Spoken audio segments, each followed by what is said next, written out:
ఇకపోతే మహమ్మద్ వారు ఖురానులో తన కోసం ఏమేమి రాయించుకున్నాడో ఒక్కొక్క విషయాన్ని నేను చెప్తాను, జాగ్రత్తగా వినండి.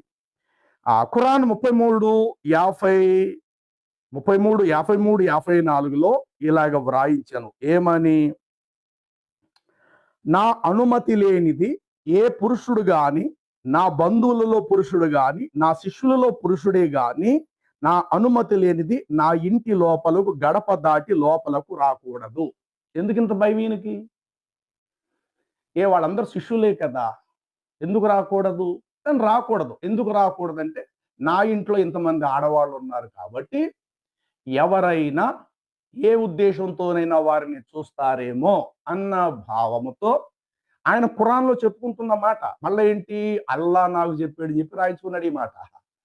అల్లా నాకు ఇలా చెప్పారు, ఓ మహమ్మదు ఇది మీకు మాత్రమే పరిమితం. ఏటట? చిన్నాన్న కూతుర్ని పెళ్లి చేసుకోవచ్చు, పెద్దనాన్న కూతుర్ని పెళ్లి చేసుకోవచ్చు, పిన్ని కూతుర్లు కూడా పెళ్లి చేసుకోవచ్చు. ఈ పరిమితి మీకు మాత్రమే, మిగతా వారికి అయితే అవకాశం లేదని అరబ్బుల దేవుడైన అల్లా చెప్పాడట మహమ్మద్ వారికి. మహమ్మద్ వారు దానిని కొనసాగించేశారు. పిన్నమ్మ కుమార్తెలను, చిన్నాను కుమార్తెలను పెళ్లి చేసుకోవటం అనేటువంటిది మరి ఎంతవరకు దానిని మానవత్వం, కనీస మానవత్వం అందాము? ఆలోచన చేయండి.